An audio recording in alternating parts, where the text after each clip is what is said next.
CNN's Anderson Cooper has been caught on camera committing acts of journalism with Debbie Wasserman Schultz, and we have the video.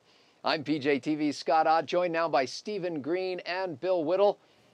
Well, men, Representative Wasserman Schultz, the chair of the Democrat National Committee, sent out a fundraising letter quoting the LA Times as saying that the Republican platform on abortion was written at the direction of Mitt Romney's campaign.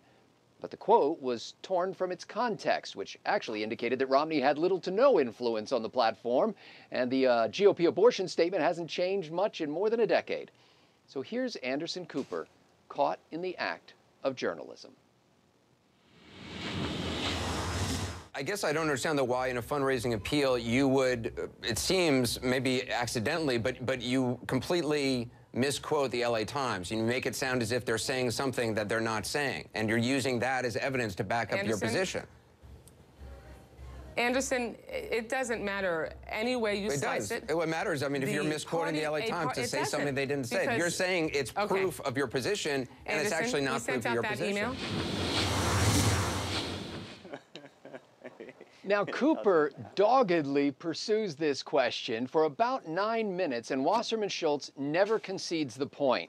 You've got to watch the video. We'll post a link beneath this episode of PJTV.com.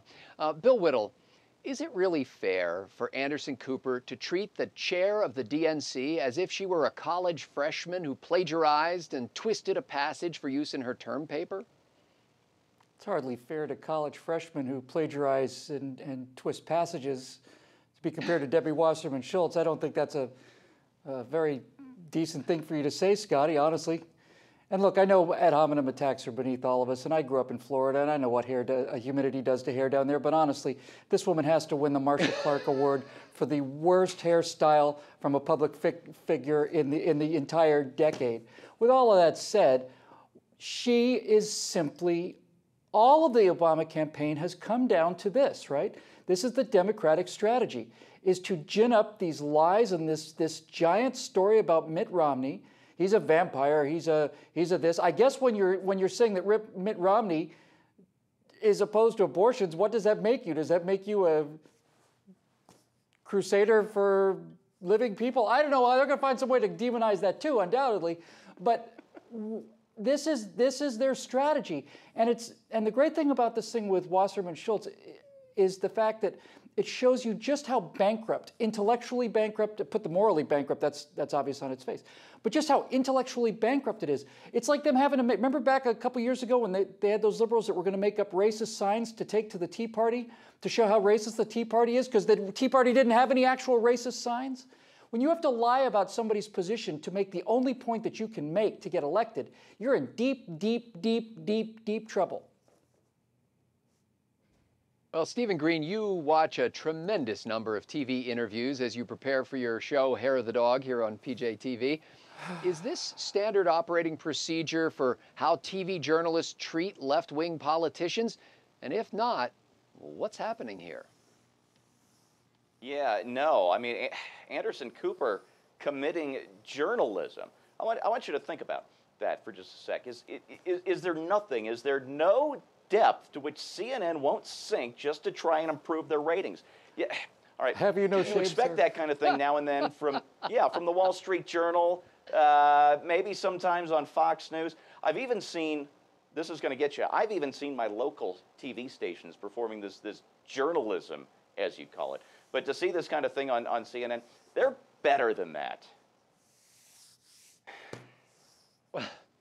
Well, Bill, what would it take for this kind of thing, as Steve calls it, to happen on a regular basis? It's happening on a regular basis, isn't it? We saw the shock Newsweek cover last week on Trifecta where it said, hit the road, Barack.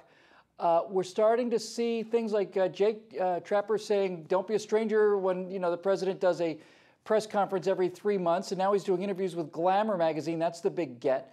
So I think two things are happening here. The media is starting to take a more it's still incredibly biased, but a more critical look at Obama at the time when he needs it the least. I think this is caused by two reasons. I think the first reason and the most important reason is because Barack Obama is dissing the press corps. He's not giving them any interviews. He's saying that Entertainment Tonight is the same as the New York Times. That doesn't go over well at the New York Times. So he's managed to alienate his core constituency, which is journalists. And I think also there's a dawning realization out there that this guy has a good chance to lose this thing. And I think what we're seeing here is the beginnings of people trying to scramble for some shred of credibility to survive the loss of this unicorn presidency that they've foisted upon us from day one.